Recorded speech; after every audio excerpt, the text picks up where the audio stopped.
참 잘 오셨습니다. 혹시 입구에서 이 유인물 안 받으신 분들은 하나씩 다 가져오시면 좋을 것 같습니다. 유인물 보시면서 오늘 이 자리에 함께 하시는 분들은 정말 수지를 맞으신 겁니다. 아멘이십니까? 왜냐하면 오늘 은혜로운 내용들이 정말 많기 때문에 오늘 이 자리에 계신 분들은 정말 수지를 맞으신 분들입니다. 그러나 또 혹시라도 음성을 통해서 나중에 들으신 분들도 하나님의 은혜가 동일하게 넘칠 거라고 믿으면서 오늘은 내용이 조금 많지만 빨리빨리 한번 저희가 살펴보도록 하겠습니다. 지금까지의 내용을 한번 복습을 해보겠습니다. 특별히 모세 오경이 어떤 줄거리와 어떤 내용을 가지고 쓰여졌는지를 함께 나누기를 원하는데요. 창세기에서 하나님의 창조에 대해서 다루고, 그러나 인간이 죄를 범하게 되고 결국은 하나님께서 인류를 어떻게 구원하실 건가에 대한 관심으로 창세기가 시작이 됩니다. 그리고 여자의 후손을 통해서 이 구원이 임하게 될 거라고 말씀을 하시면서 특별히 그때부터 중요한 것이 족보가 이제 중요하게 등장하기 시작합니다. 아담과 하와의 자녀들은 가인과 아벨이었습니다. 가인은 하나님 앞에 곡식으로 제사를 드렸고, 아벨은 하나님 앞에 믿음의 제사를 드렸는데, 그러면 믿음의 계보가 누구에게 이어질까요? 누구의 자손을 통해서 메시아가 나올까요? 두 사람 중에? 누구라고요? 아벨을 통해서 믿음의 제사를 드렸던 아벨을 통해서 그 자녀 중에, 자손 중에 구원자가 나와야 되는 겁니다. 문제가 생겼죠? 김태용 집사님, 무슨 문제가 생겼죠? 아벨이 죽었어요. 아벨이 죽었습니다. 그러면 믿음의 계보를 이을 사람이 그래서 등장해야 되는데 그 사람이 누구예요? 셋을 주신 거죠. 그리고 셋을 통해서 그의 자손 중에 노아가 나오는 거고, 노아의 자손들 가운데 아들이죠. 노아의 아들 중에 셈이 나오는 거고, 셈의 그 자식들 가운데 아브라함이 나오는 겁니다.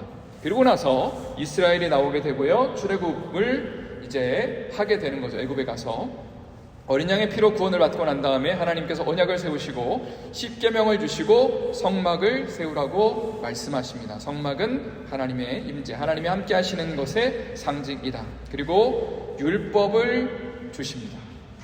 율법을, 하나님의 백성으로서 어떻게 살아야 될지에 대한 구체적인 그 법을 주시는 거죠. 그리고 나서 이제 인원을 계수하라고 하시고 가나안 땅으로 출발하게 되는데, 그것이 민수기의 내용입니다. 그리고 민수기는 40년의 광야 생활이 어떻게 진행되었는지를 다루고 있다고 어제 말씀을 드렸고요.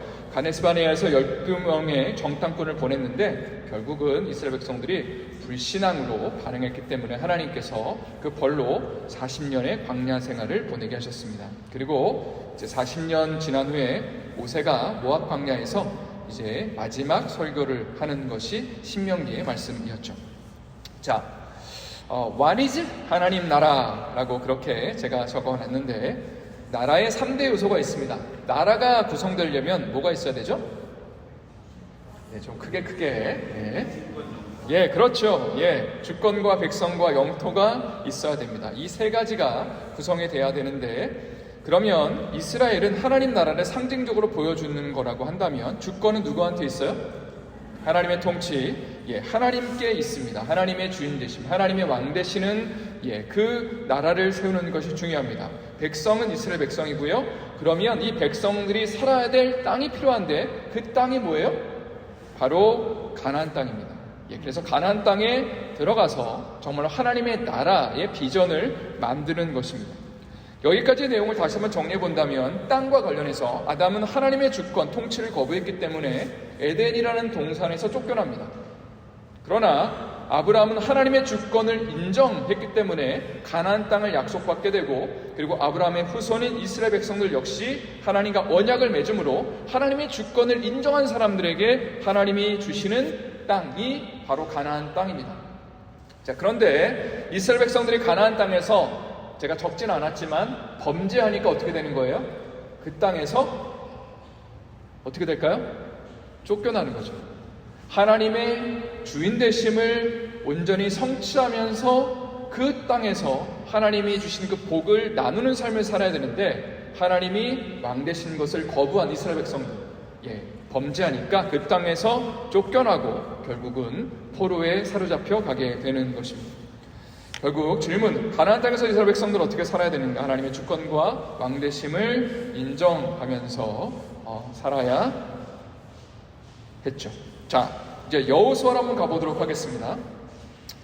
여호수아 땅에 뭘까요? 바로 일주일 내내 저 혼자만 떠들어갖고 지금 익숙하지 않으시죠? 대답하시는 것이 땅의 정복과 분배입니다. 땅의 정복과 분배. 가나안 땅에 이제 들어가서 땅을 정복하고 그리고 땅을 분배하는 내용이 바로 여호수아의 내용입니다. 자, 여호수아 1장 1절부터 4절은 모세가 죽고 여호수아가 후계자가 되는 내용이고요. 1장 8절부터 9절 말씀은 하나님이 여호수아에게 주신 담대하라는 명령입니다. 이지연 집사님 마이크로 읽어주시면 감사를 드리겠습니다. 이 율법책을 내 입에서 떠나지 말게 하며 주야로 그것을 묵상하여 그 안에 기록대로 다 지켜 행하라. 그리하면 내게 평탄하게 될 것이며 내가 형통하리라. 내가 내게 명령한 것이 아니냐. 강하고 담대하라. 두려워하지 말며 놀라지 말라. 내가 어디로 가든지 내 하나님 여호와가 너와 함께 하느니라 하시니라. 네, 아멘. 하나님께서 여호수아라는 지도자에게 한 가지 명령을 내리시죠. 강하고 담대하라 라고 말씀하시면서 형통할 수 있는 비결을 알려주시는데 8절에 뭐라고 되어 있어요? 이 율법책을 내 입에서 떠나지 말게 하며 주야로 그것을 묵상하여 그 안에 기록된 대로 다 지켜 행하라. 그리하면 내 길이 평탄하게 될 것이며 내가 형통하리라. 여러분, 형통하고 싶으시죠? 네. 별로 안 하고 싶으세요? 표정들이. 네, 그렇죠. 김태웅 집사님 리액션 너무 좋습니다. 네, 다른 분들 좀 해주세요. 여러분 형통하고 싶으시죠? 네, 형통하려면 어떻게 해야 돼요? 잘해야 돼요. 네. 하나님의 말씀을 묵상하고 그 말씀에 기록된 대로 지켜 행하면 내 길이 형통하게 될 것이다. 네, 그래서 매일마다 우리는 그 형통의 길을 지금 가기 위해서 하나님의 말씀을 읽고 있는 것입니다. 네, 하나님이 약속하셨어요. 말씀대로 행하면 내가 너에게 복을 주겠다, 은혜를 주겠다라고 약속하셨습니다. 여호수아 2장은 라합 이야기가 나옵니다. 이것은 나중에 읽어보시면 되고요. 여호수아 3장은 언약궤를 메고 요단강을 건너는 이스라엘 백성들이 등장합니다. 한번 또 이지연 집사님께서 읽어주시면 감사드리겠습니다. 여호와께서 여호수아에게 이르시되 내가 오늘부터 시작하여 너를 온 이스라엘의 목전에서 크게 하여 내가 모세와 함께 있었던 것 같이 너와 함께 있는 것을 그들이 알게 하리라. 너는 언약궤를 맨 제사장들에게 명령하여 이르기를 너희가 요단 물가에 이르거든 요단에 들어서라 하라. 온 땅에 주 여호와의 궤를 맨 제사장들의 발바닥이 요단물을 밟고 멈추면 요단물 곧 위에서부터 흘러내리던 물이 끊어지고 한 곳에 쌓여 서리라. 아멘. 질문 있습니다. 홍해를 건널 때와 요단강을 건널 때 차이가 뭘까요? 자, 지금 가나안 땅을 입성을 하는 겁니다. 모압 평지에 있다가 바로 건너편에 뭐가 있다고 그랬어요? 도시가? 제일 먼저 정복하는 도시? 여리고를 아직 정복하지 않은 상태인데 그러려면 요단강을 건너야 돼요. 자, 근데 그때가 아마 우기철이었기 때문에 요단강이 이제 건너기가 불가능했던 시간이었던 것 같습니다. 자, 그때에 홍해를 건널 때와 구별되게 하나님이 요단강을 건널 때에 다른 역사를 하시는데 차이가 무엇일까요?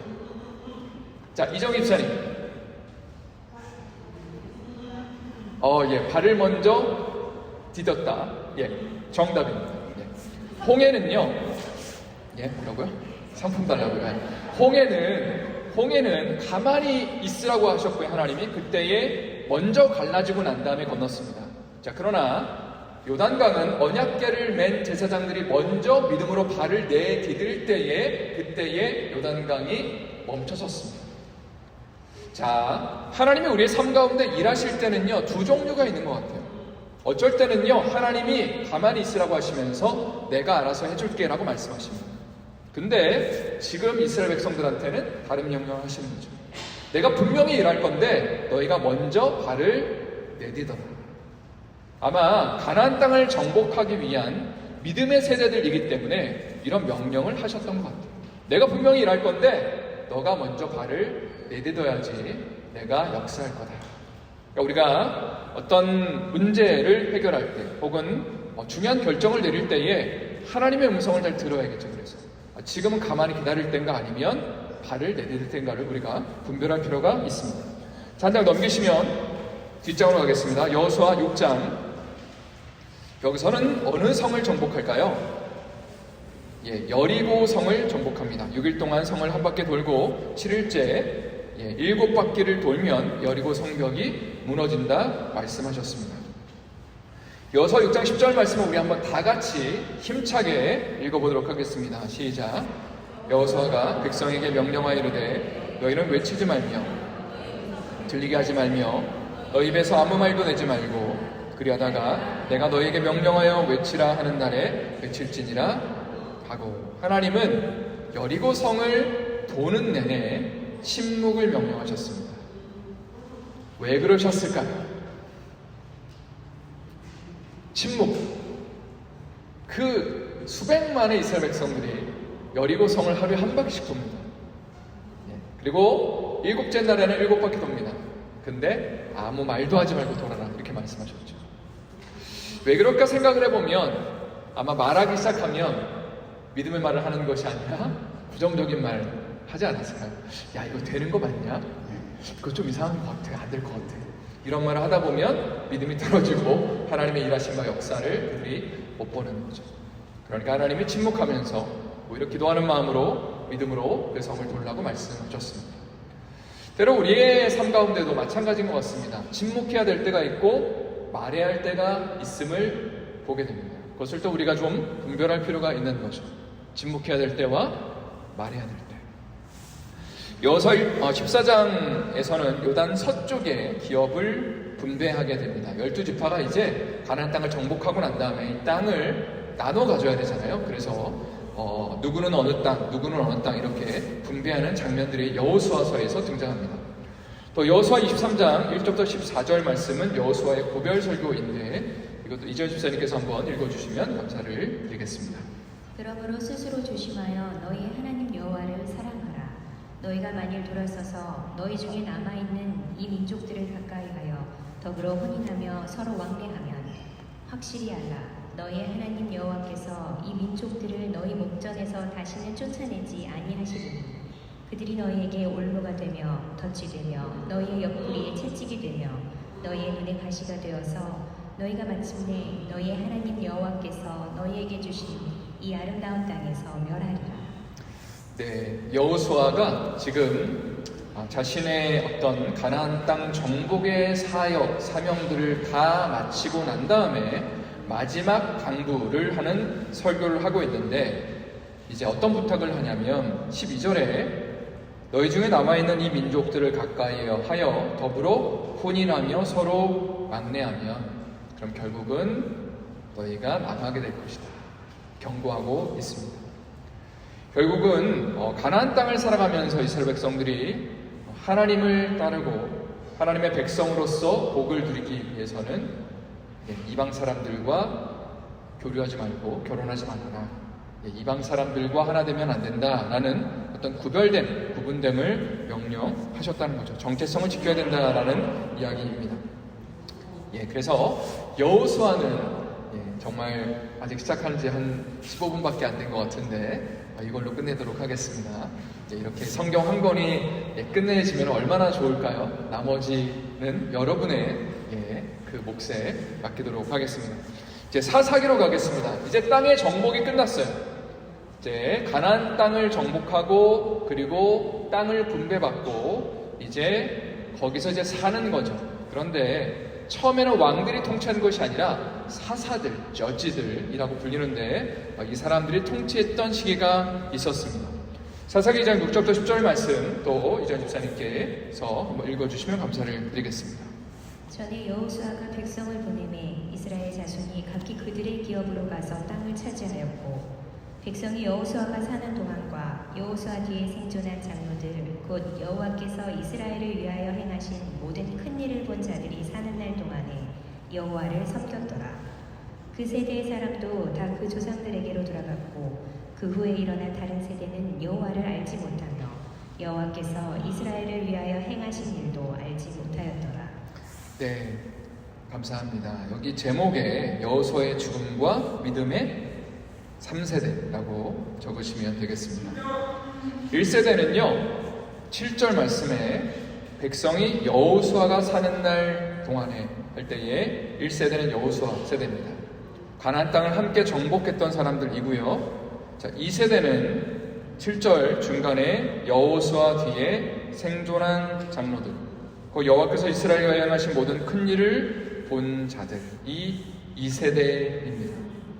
그러니까 부모님 세대가 가나안 땅을 믿음으로 정복하는 것을 봤던 그 아이들 세대가 장성하여서 이제 이스라엘의 장로들이 된 것이죠. 자, 그런데 그 장로들이 이제 죽음을 맞이하고 난 다음에 10절에 그 세대의 사람도 다 그 조상들에게로 돌아갔고, 그 세대는 2세대를 가리키는 거고요. 장로들은 다 조상들에게로 돌아갔고, 그 후에 일어난 다른 세대가 바로 3세대가 됩니다. 그 다른 세대는 여호와를 알지 못하며 여호와께서 이스라엘을 위하여 행하신 일도 알지 못하였더라. 불과 몇십 년밖에 흐르지 않은 이 상황들 가운데 자신의 자녀 세대에게 하나님의 말씀과 하나님의 일하심과 구원의 역사를 제대로 전수하지 않으면 이것이 3세대 만에 완전히 끊어지게 된다라는 어떤 가슴 아픈 경고를 우리에게 하고 있는 것입니다. 또 사사기 2장 11절부터 18절은 이스라엘 백성들의 반복되는 죄의 역사를 이야기하고 있습니다. 또 이전 집사님께서 한번 읽어주시면 감사를 드리겠습니다. 여호와께서 사사들을 세우사 노략자의 손에서 그들을 구원하게 하셨으나 그들이 그 사사들에게도 순종하지 아니하고 오히려 다른 신들을 따라가 음행하며 그들에게 절하고 여호와의 명령을 순종하던 그들의 조상들이 행하던 길에서 속히 치우쳐 떠나서 그와 같이 행하지 아니하였더라. 여호와께서 그들을 위하여 사사들을 세우실 때에는 그 사사와 함께 하셨고 그 사사가 사는 날 동안에는 여호와께서 그들을 대적의 손에서 구원하셨으니 이는 그들이 대적에게 압박과 괴롭게 함을 받아 슬피 부르짖음으로 여호와께서 뜻을 돌이키셨음이거늘 그 사사가 죽은 후에는 그들이 돌이켜 그들의 조상들보다 더욱 타락하여 다른 신들을 따라 섬기며 그들에게 절하고 그들의 행위와 패역한 길을 그치지 아니하였으므로.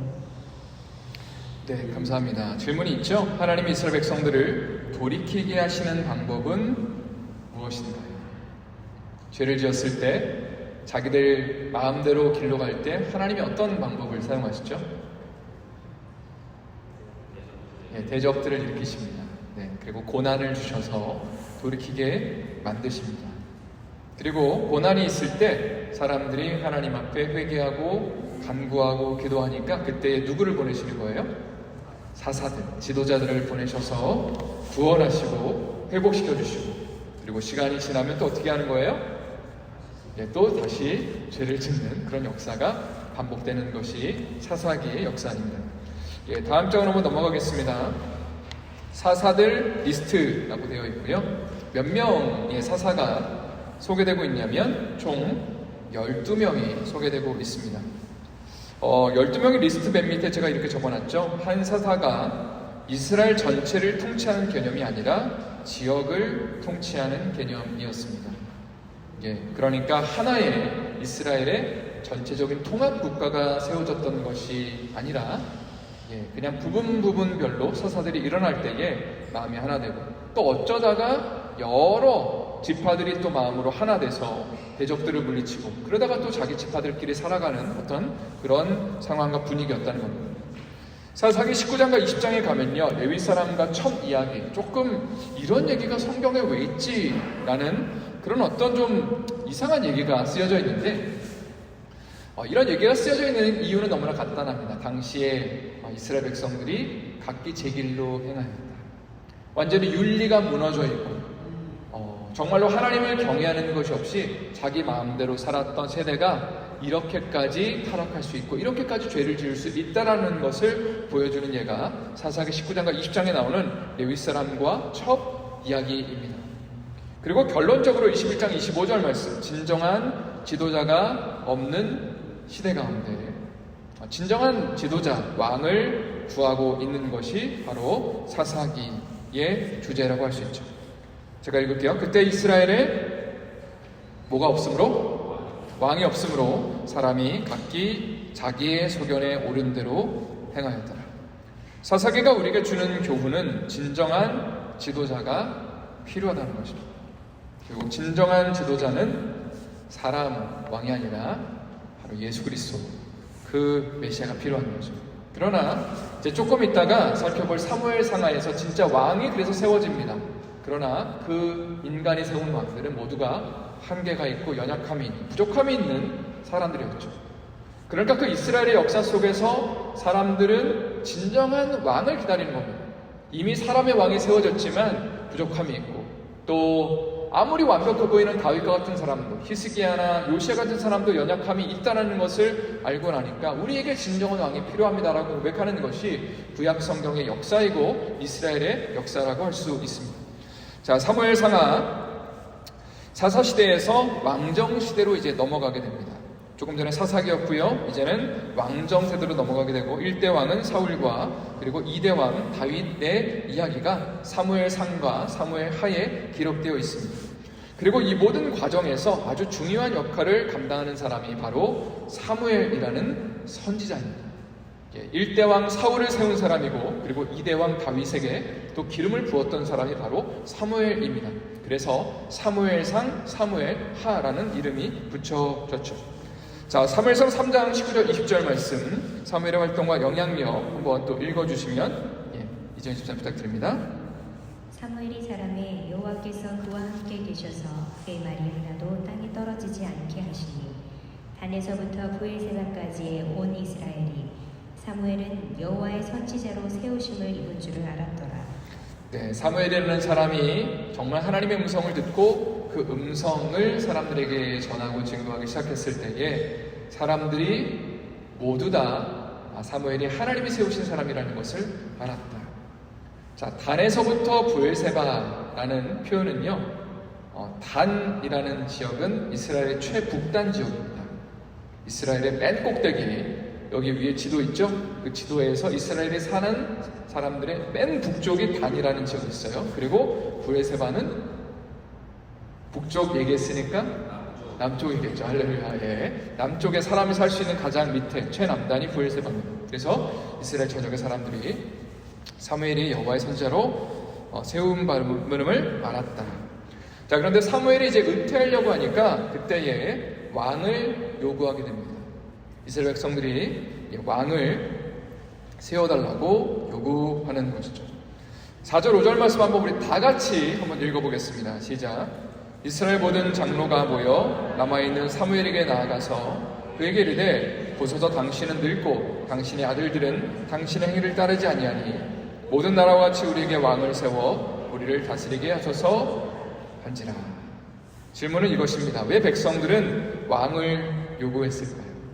이것의 영적 의미는 무엇입니까? 사실 명분은 있었어요. 사무엘의 아들들이 이제는 사무엘의 대를 이을 예정이었는데, 그런데 아버지 같지가 않은 거예요. 그러니까 당신의 아들들 말고 우리한테 왕을 세워달라고 요청을 하는 거죠. 근데 여기 5절에 아주 중요한 표현이 나옵니다. 모든 나라와 같이 우리에게 왕을 세워라는 표현입니다. 모든 나라와 같이 우리에게도 왕을 세워주십시오. 그러니까 왕을 세우고 싶은 이유가 뭐냐면 다른 나라들 다 왕 세워서 잘 먹고 잘 살고 있는데, 강한 나라가 됐는데 우리도 그렇게 해달라고 지금 요청을 하고 있는 거죠. 사실 엄밀하게 이야기를 한다면 이스라엘 백성들에게 있어서 진정한 왕은 누구셔야 돼요? 하나님이셔야 되죠. 하나님이 말씀하시면 그 음성을 듣고 따라가는 것이 이스라엘 백성들이 하나님의 주권을 인정한 그 백성으로서의 정체성이고 그들이 하나님 앞에 계속해서 쓰임받을 수 있는 비결이었습니다. 자, 그런데 이제는 사람 왕을 세워달라고 하는 것은 하나님을 왕으로 인정하지 않고 우리가 사람이 좀 탁월하고 정말 멋지고 좀 세련되게 이끄는 그런 어떤 나라를 좀 세워달라는 그런 요구라고 할 수 있었던 것이죠.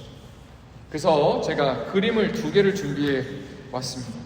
하나는 우리의 마음의 보좌 위에 혹은 이 나라의 보좌 위에 내가 앉아 있는 것이고요. 십자가, 하나님은 바깥에 있는 것입니다.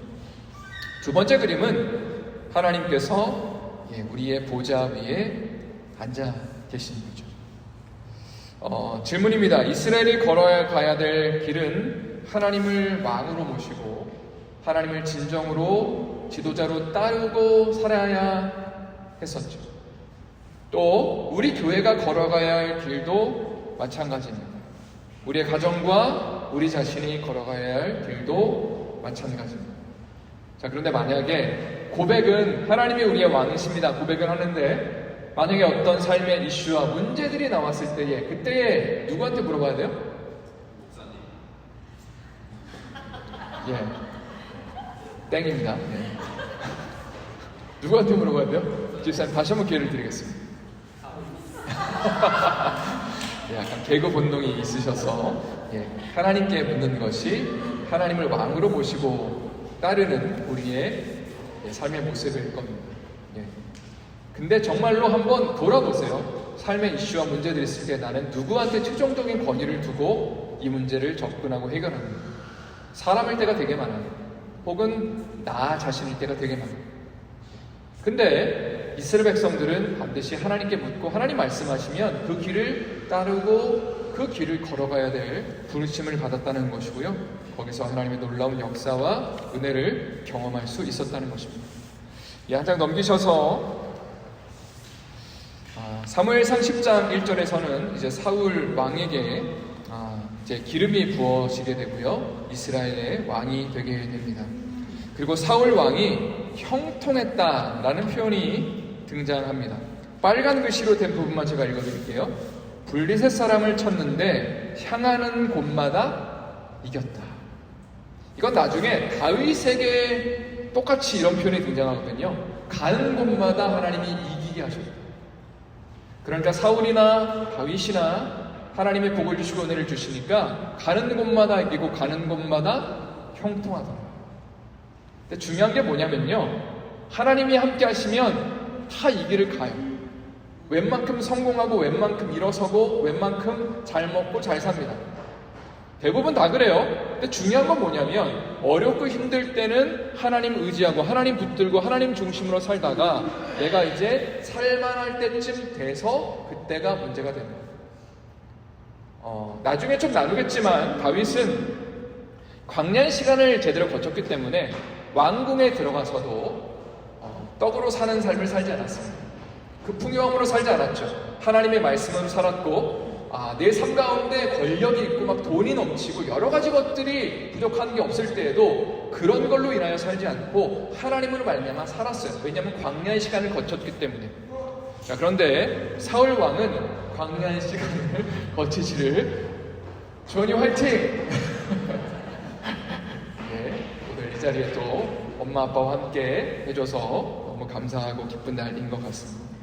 사울 왕은 한 번도 광야의 시간을 거치지 않았기 때문에 그래서 나중에 형통할 때에 자기가 잘나서 된 거라고 생각하면서 이제는 하나님 앞에서 불순종을 하게 되는 것입니다. 사무엘상 15장에 보면 사울이 결정적으로 하나님 앞에 범죄하는 장면이 나오는데 아말렉과의 전투에서 하나님이 다 진멸하라고 했거든요. 근데 어느 거는 진멸을 하고 그리고 아주 중요한 것들, 좋은 것들은 남기고 숨깁니다.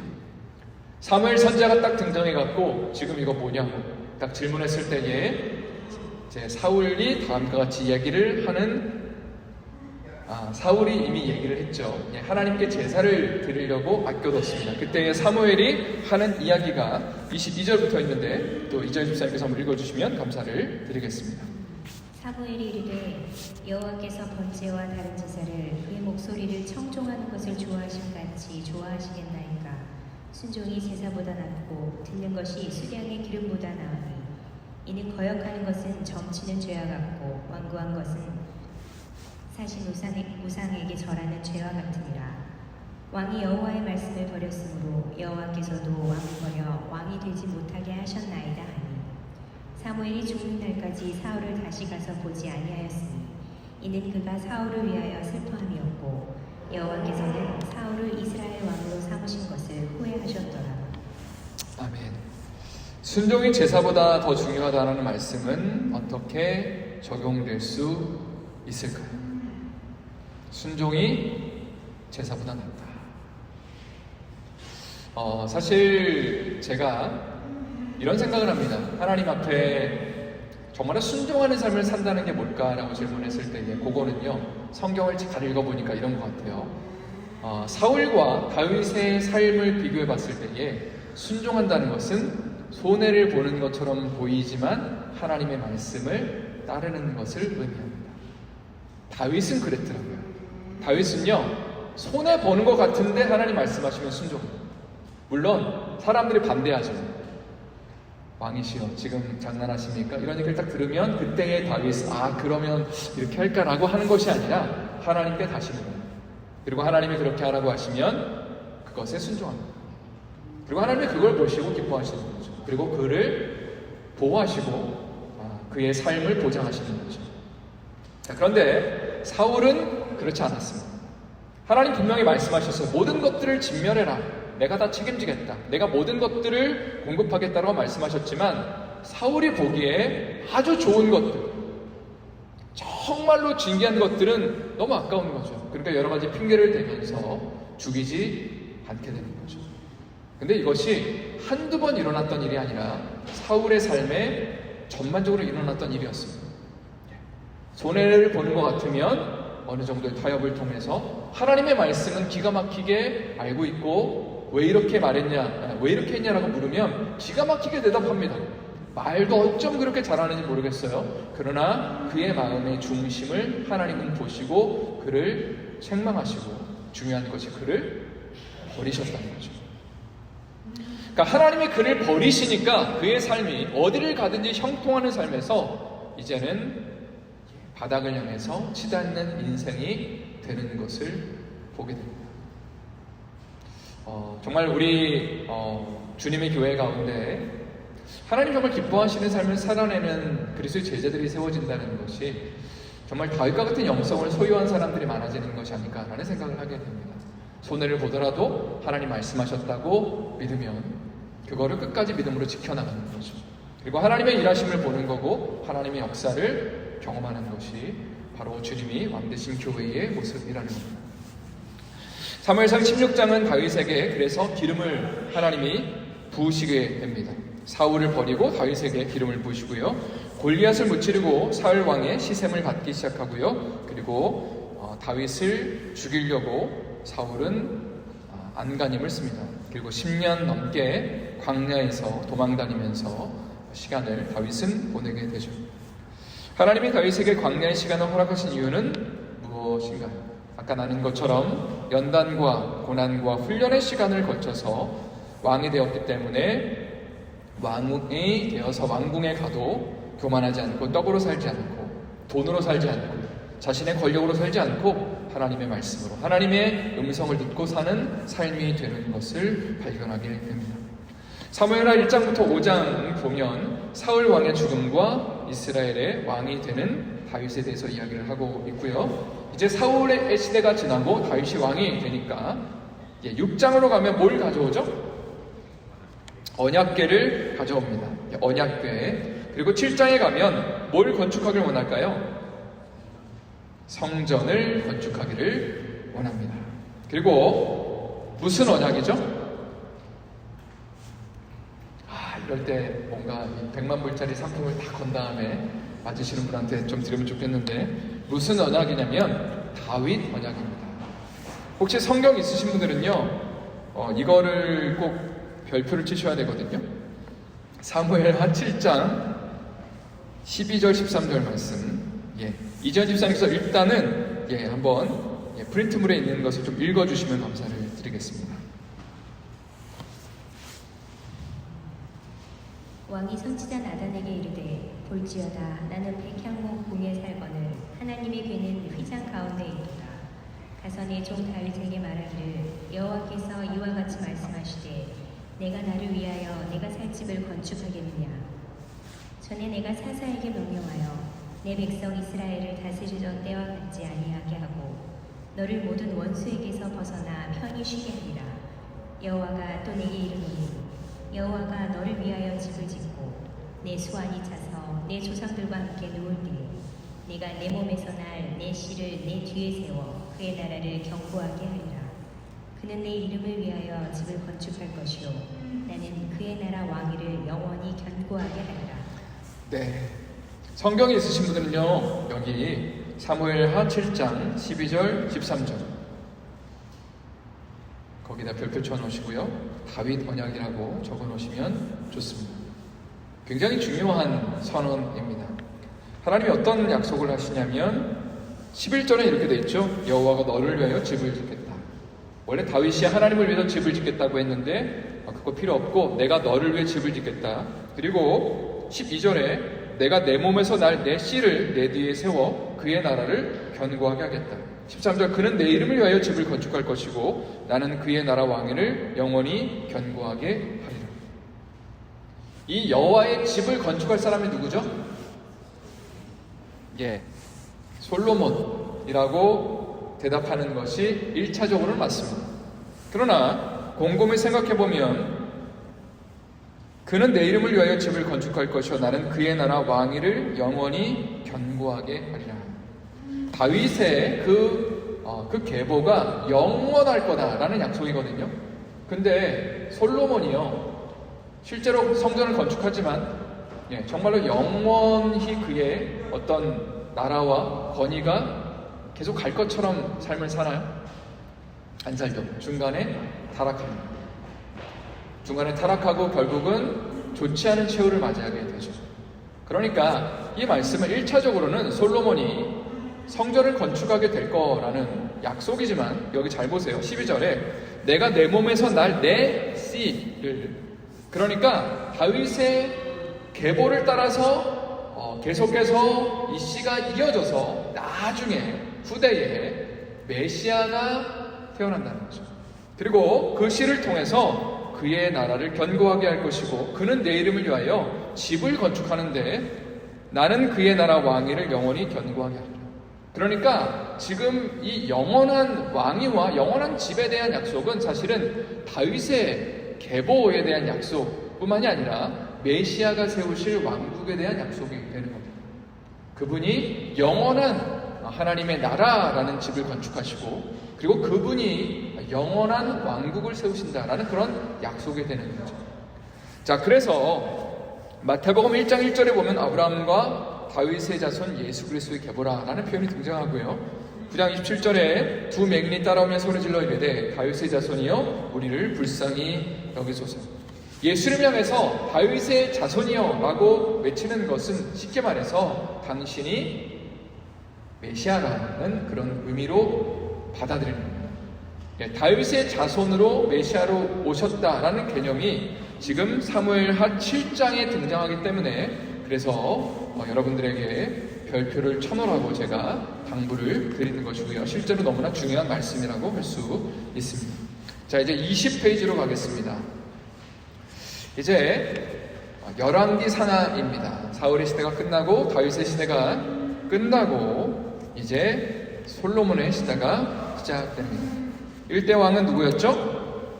사울, 2대 왕은 다윗, 3대 왕은 솔로몬이었습니다. 솔로몬이 그리고 벌써 죽게 되네요. 삶을 다루지도 않았는데 벌써 죽게 됩니다. 그리고 남왕국과 북왕국이 분리됩니다. 남왕국은 1대 왕이 르호보암이었고요. 20대 왕 시드기야까지 586년에 멸망하게 되고요. 북왕국은 1대 왕이 여로보암이었고 그리고 19대 왕이 호세아였습니다. BC 722년에 멸망하게 됩니다.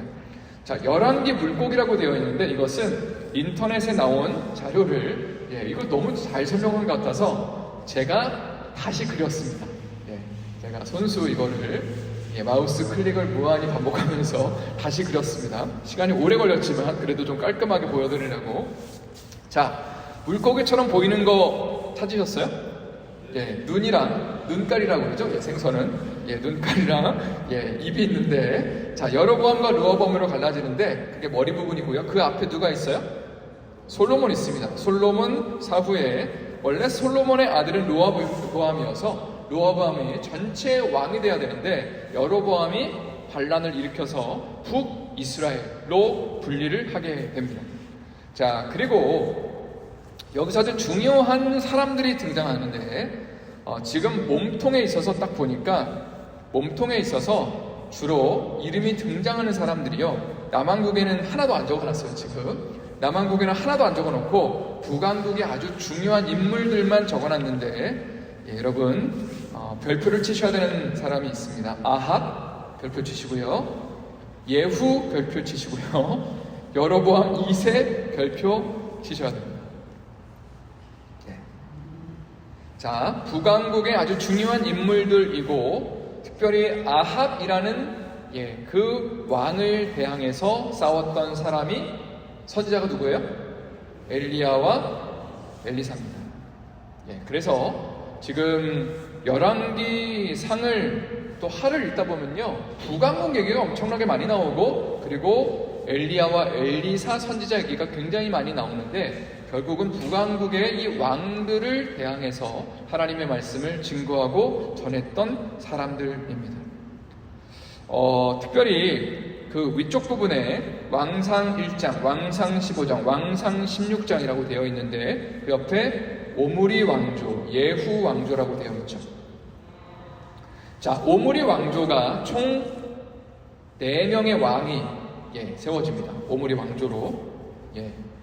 그러니까 이제 피가 계속 갈리는 거예요. 반란이 일어나면 피가 대가 끊기고 새로운 왕이 등극하고, 그게 왕조가 바뀌는 거죠. 그래서 북이스라엘에는 총 9번의 왕조가 바뀌는데, 그 9번의 왕조 중에 제일 중요한 왕조 2개가 오므리 왕조와 예후 왕조이고, 오므리 왕조의 그 이제 밑으로 내려오시면 2대 손이 바로 아합이 되는 겁니다. 오므리 다음에 아합이 나오고 그랬는데, 결국은 이 오므리 왕조를 누가 끝내냐면, 누가 끝낼까요? 예후가 끝냅니다.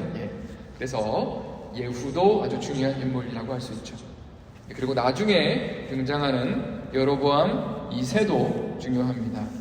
이 여로보암 2세 때 호세아나 아모스나 요나 같은 선지자가 활동을 했고요. 나중에 선지서를 읽으실 때에도 도움이 됩니다. 그러다가 북이스라엘은 722년에 멸망을 했고요. 남왕국 역사는요, 열왕기 상하에 많이 등장하진 않아요. 어느 정도 나오지만 북왕국 역사가 주로 등장을 하고, 남왕국 역사에서는 이제 중요한 인물들이 히스기야나 요시야나 여호야 김 같은 사람입니다.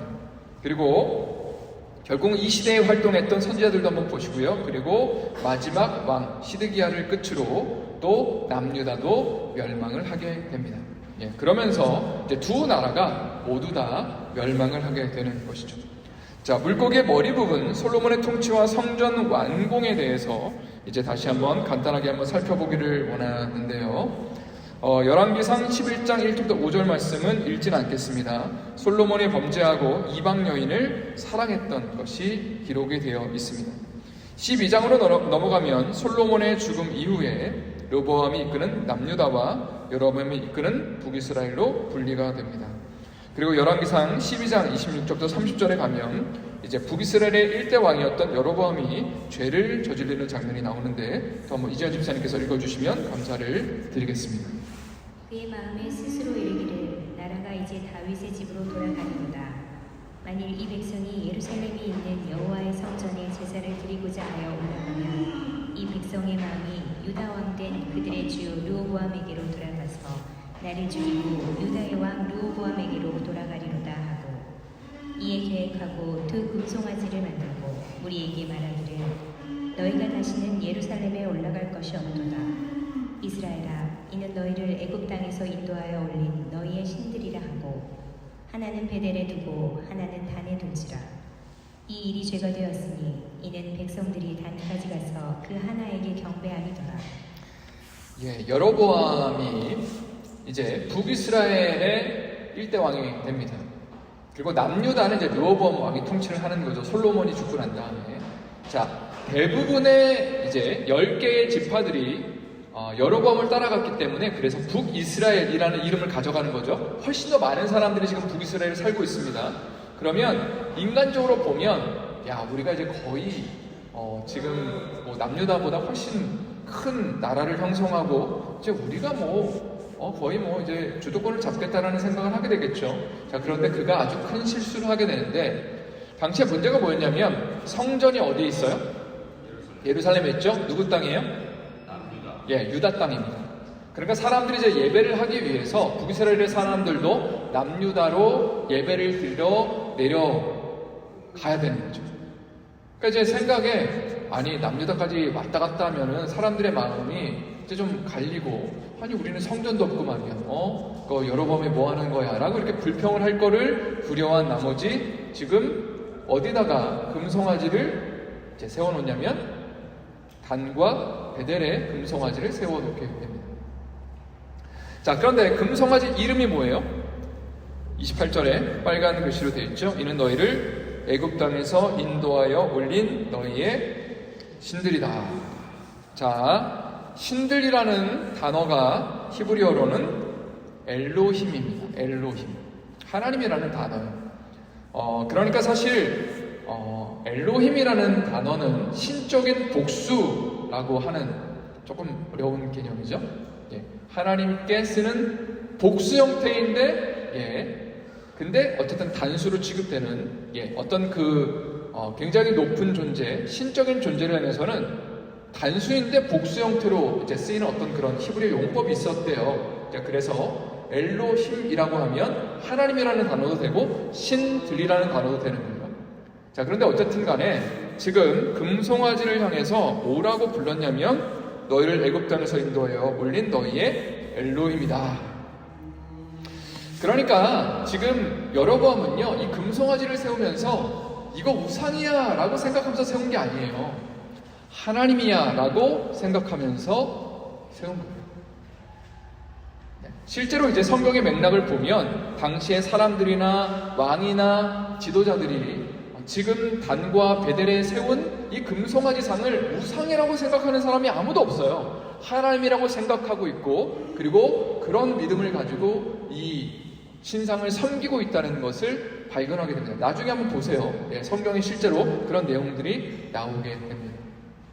그러나 하나님께서 이것을 아주 싫어하시고, 그리고 이제 왕들마다, 북이스라엘의 왕들마다 여로보암의 죄에서 떠나지 않았다라는 표현이 계속해서 등장하는 걸 보면 바로 이 죄를 가리키는 거거든요.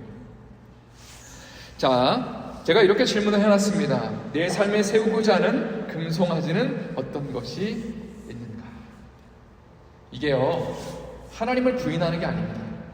그런데 하나님이 원하시는 방식대로 하나님 섬기지 않고 내 방식대로 섬기면 그게 금송아지가 되는 거죠. 나를 위한 신을 만들기 시작하면 그것이 금송아지가 되는 거죠. 하나님 앞에 모든 것들을 내려놓고 하나님이 원하시는 방식대로 굴복하고 주님의 말씀에 순종하는 것이 주님이 우리에게 요구하셨던 주님의 그 주권, 로드십을 인정하는 것인데, 우리가 내가 원하는 방식대로 금송아지를 세워놓고 하나님을 예배하면 그것은 우상 숭배가 된다는 거죠. 과연 나의 삶 가운데 내가 혹시라도 세우고 있는 우상은 무엇인가를 돌아볼 필요가 있습니다. 자, 이제 마지막 페이지로 가겠습니다. 물고기의 몸통 부분입니다. 북이스라엘의 이야기가 많다고 말씀을 드렸습니다. 참고로 북이스라엘은 9 왕조가 등장합니다. 9번 왕조가 갈려요. 자, 그런데 남유다는 단일 왕조입니다. 왜냐하면 메시아가 나와야 되기 때문에 피가 계속해서 이어지는 것을 보게 됩니다. 다윗의 계보가 계속해서 이어진다는 거죠. 자, 열왕기상 16장부터 열왕기하 9장까지를 보면 북이스라엘의 오므리 왕조의 얘기가 굉장히 길게 나옵니다. 오므리, 아하, 아시아, 요람. 4명의 왕, 죄송합니다. 이거 사왕조죠. 4번째 왕조입니다. 4명의 왕이 등장하고요. 그리고 여기서 주로 활동했던 선지자가 엘리야와 엘리사입니다. 그래서 굉장히 많은 분량이 이 부분을 차지하고 있고요. 열왕기 하 9장부터 열왕기 하 15장까지는 북이스라엘의 예후 왕조에 대해서 다루고 있습니다. 예후 왕조는 5번째 왕조이고요. 예후, 여호아스, 요아스, 여로보암 2세, 스가랴까지 5명의 왕이 통치하는데, 이 중에서 2명이 중요하다고 그랬죠. 예후라는 사람과 여로보암 2세가 중요합니다. 여로보암 2세가 중요한 이유는 가장 번성했던 시기였기 때문에 그렇습니다. 북이스라엘이 가장 번성했던 시기죠. 자, 그런데 놀라운 것이 뭔지 아세요? 선지자들이 그때 활동했던 사람들이 누가 있어요? 표 보세요. 물고기 표 보세요. 여로보암 2세 때 활동했던 사람들 누가 있어요? 호세아, 아모스, 요나. 이 사람들이 어떤 예언하는지 아세요? 이 나라 망할 거라고 예언하는 거예요. 그러니까 마치 이런 거예요. 하나님이 축복하시는 나라라고 생각하는 미국 땅에서 가장 번성하는 시기, 가장 황금기를 막 달리고 있을 때에 선지자라고 하는 사람들, 막 좀 제정신이 아닌 사람들처럼 보이는 사람들이 하나님의 음성을 들었다고 하면서 하나님의 말씀을 선포하는데 축복의 말씀을 하는 것이 아니라 이대로 가면 망할 겁니다. 그런 선포를 계속했다는 거죠. 그것이 실제로 이 당시에 활동했던 선지자들의 메시지였고 이들의 선포처럼 북이스라엘은 얼마 지나지 않아서 망하게 됩니다. 그리고 정말로 이들의 예언처럼 망하는 것을 보면서 사람들은 아는 거죠. 아, 진짜 선지자였구나. 진짜 하나님 앞에 음성을 들었구나 라는 것을 알아서 그래서 성경에 이 사람들의 그런 기록들이 남겨지게 된 것입니다. 자, 호세아 1장 1절 말씀 한번 제가 읽어드릴게요. 우시아와 요담과 아하스와 히스기야가 이어 유다 왕이 된 시대 곧 요아스의 아들 여로보암이 이스라엘 왕이 된 시대에 부엘의 아들 호세아에게 임한 여호와의 말씀입니다. 이 여로보암이라는 사람이 이스라엘의 북이스라엘의 1대 왕이기도 하지만 요아스의 아들 여로보암은 여로보암 2세라는 것을 알 수 있습니다. 아모스 1장 1절도 요아스의 아들 여로보암 시대라는 표현이 등장하는 걸 보면 당시의 사회적인 상황을 알 수가 있습니다. 그리고 나서 이제 물고기의 끝부분입니다. 이것은 이제 두 나라가 멸망을 향해 나가는 것이죠. 열왕기하 17장 1절부터 8절까지는 이스라엘 왕 호세아가 등장하는데 호세아가 중요한 이유는 이스라엘의 마지막 왕이기 때문에 그렇습니다. 북이스라엘의 마지막 왕은 호세아였고요. 그리고 히스기야는 이거를 좀 기억하셔야 되는데 아시리아에 의해서 북이스라엘이 멸망했을 때에 남유다의 왕이 누구였냐면 히스기야 왕이었습니다. 그러니까 히스기야는 남유다의 왕이 되었을 때에 북이스라엘이 멸망당하는 것을 본 거죠. 그리고 이제 마음 가운데 우리도 잘못하면 뼈도 못 치고 죽겠구나 라고 생각을 했지만 그러나 아시리아에게 굴복한 것이 아니라 하나님을 온전히 따르기로 결단하면서 정말 하나님의 기적 가운데 구원을 받았던 인물이 바로 히스기야입니다. 자, 그리고 열왕기하 22장, 23장은 유다왕 요시야 왕과 종교개혁에 대해서 이야기를 하고 있고요. 그리고 열왕기하 25장은 예루살렘 멸망과 바벨론의 3차에 걸친 포로에 대해서 이야기를 하고 있습니다. 세 번째 포로가 586년이고 그리고 세 번째 포로를 마지막으로 남유다가 망하는 겁니다. 그 전에도 포로가 두 번이나 있었는데 잡아가긴 했지만 망하진 않았어요. 왕들은 계속 남겨놨는데 다른 새로운 왕들을 세우거나 그러나 586년에는 완전히 나라가 끝난 겁니다. 그래서 1차는 BC 605년이었고요. 포로가 2차는 597년이었고 3차가 586년이 됩니다. 자, 그러면 이제 이런 질문이 나오는 거죠. 다윗의 언약이 성전 파괴를 통해서 그리고 남유다의 멸망을 통해서 끝난 거냐라는 질문을 던졌을 때에 성경은 뭐라고 말할까요? 아니다 라고 이야기를 하겠죠.